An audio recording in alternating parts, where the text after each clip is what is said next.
Hello everybody, a warm welcome to one and all. Welcome back to my YouTube channel. So today I'm here to discuss about the second PUC Computer Science Lab Program 4, that is write a program to sort the elements in ascending order using insertion sort. Here you can see that first we have to understand what program is all about. So in this program, they're asking us to sort the elements. So what do you mean by sorting here? It's an arrangement of elements in some order that can be either ascending order or descending order. But here ascending order, that too by using insertion sort. Then first we have to understand what insertion sort is all about. Okay, so we'll see in the logic part. Before that, here you can see that we have a header file IO stream. So if you are using C in C out in our program, then we have to include this header file. Then we have IO manip. If I want to do some manipulation, so if I am using set w function in my program, then we have to use this IO manip. Then we have a con IO.h, that is console input output. If you are using clear screen or get ch in your program, then we have to include this header file. So what is the class name here? How do we define the class here? Class keyword along with the class name. So here the class name is sorting. So when I get into this class, I have a data members, that is m of 100 and n. So m is nothing but an array name, that is one dimensional array, and I'm given a maximum size of 100. That means it can eligible or it is capable of inserting 100 elements to this array, and I have a n which I wanted to have the number of elements in my program. Then we have a member functions, get data, sort and display. These are all the three member function of a class sorting which we are declaring inside the class. Here you can see the closing of class. Fine. So once it is declared inside the class, it needs to be defined outside the class definition. So how do we define it outside? So first we have to use return type, then class name, scope resolution operator. This we call scope resolution operator, and we have to mention the member function name. The name is get data. So here you can see that this get data function belongs to this sorting class. Fine. Then when it comes to the input part, it will be asking how many elements. So let me take the example here. Let me consider how many elements. So here you can see that I will be taking that number of elements as 3. Fine. Then enter the elements. If I say n is 3, then I have to enter 3 elements. So if I want to enter more than one element, then we have to go with this for. So when we know the exact number of iteration or looping, at the time we can go with this for loop. So I am declaring I variable which starts from 0. That means index starts from 0 here. So here you can see that I equals 0, I less than n. What is the I value right now? 0, right? So I is equal to 0, and I will be checking is 0 is less than, what is the n value? 3. Is 0 is less than 3? Is this true or false? If it is true, then we have to give an input to m of I. I will be checking is 0 is less than, what is the n value? 3. Is 0 is less than 3? Is this true or false? If it is true, then we have to give an input to m of I. That means m of 0. M of 0 is nothing but the first element of your array. Okay, let me consider the element value as 10. So after this, I will be incrementing I plus plus. It was 0. So now I value become how much? 1. Next I will be checking is 1 is less than 3? Yes. So if it is true, then it will allowing me to enter the value for m of 1. Let me consider the value as 30. So now I is incremented again. So I was 1. So now I become how much? 2. Is 2 is lesser than 3? True or false? True, right? So if it is true, then we have to enter a value for m of 2. Let me consider the value as 20. Okay. So after that, again it will come here. I will be incrementing to 3 now. So it was 2, now I become 3. Is 3 is lesser than 3? I have to check this condition. Is 3 is lesser than 3? No, right? So 3 is equal to 3. So in this case, if it is false, then it will be coming out of the loop. So I have taken an array of size 3. That means I have m of 0, m of 1 and m of 2. Fine. Then the first element is 10, the second element is 30, and the third element is 20. This is what my array right now. M of 0, 10, M of 1 to 30, and M of 2 we have 20. So this is what input part. I hope you all understood regarding this get data. So after this we have display. Let me come later for this display function. So before that we have to understand this sort logic. The main Here you can see the core part of this program, that is what? Sort member function.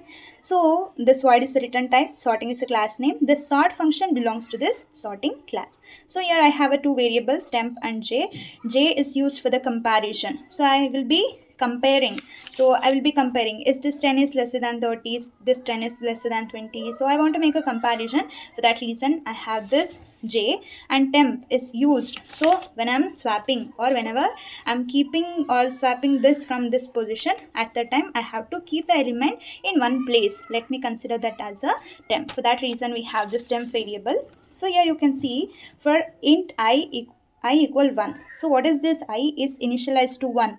So in the insertion sort, we will be thinking or we will be assuming that whatever the element that we have at the index 0 or the first element is at the lowest position. That means we will be considering whatever the element is there in the first index, that will be the smallest element. So then I will be comparing that first element with the remaining location elements. That's why we are initializing I value to 0. Retake.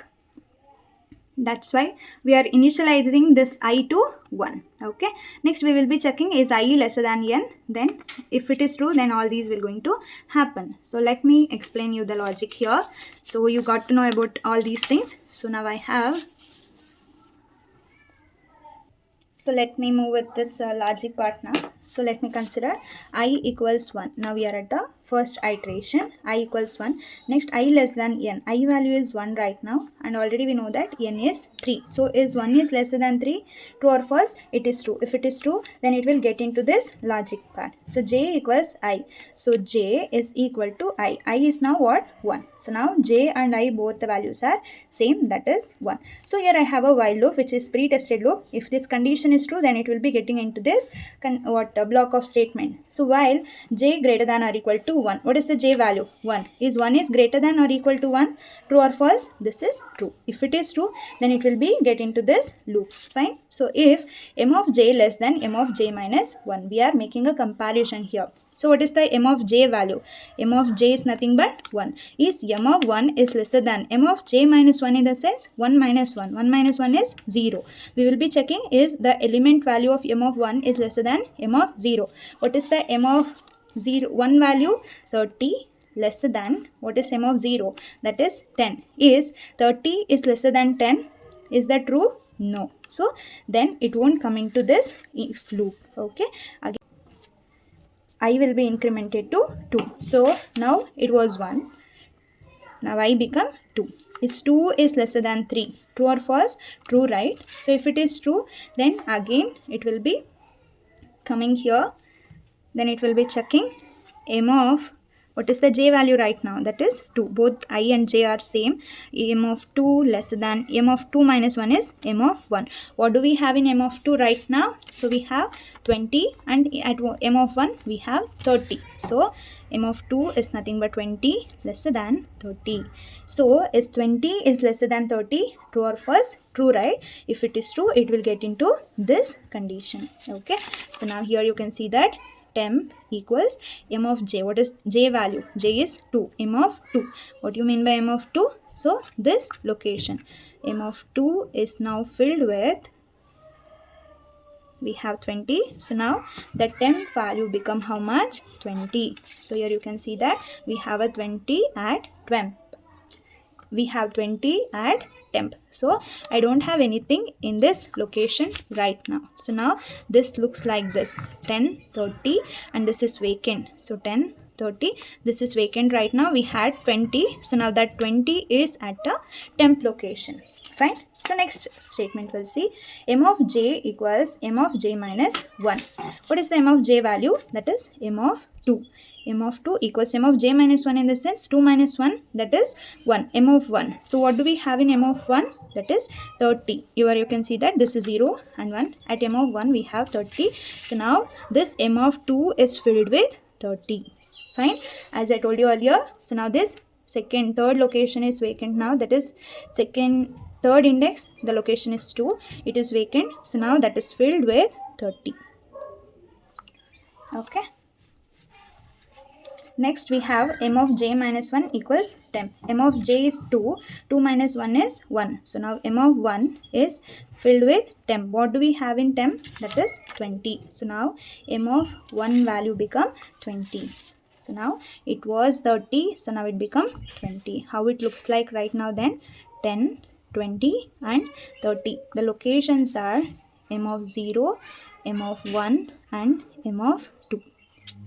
Okay, so after the sorting it looks like this. So here you can see that we will be assigning the value of RHS to LHS. This is how it works. Fine. Then j minus minus j was 2. So now j become 1. Okay. Next it will be incrementing the I to 3. Is 3 is lesser than 3? False. If it become false, then it won't enter into this one. So this will come out of the loop. So j become minus minus, j is decremented. So here we don't have any other element to do the comparison. So this is how the sorting works. Okay, this is the main core part which and all you have to understand. Fine. After this we have a display member function here.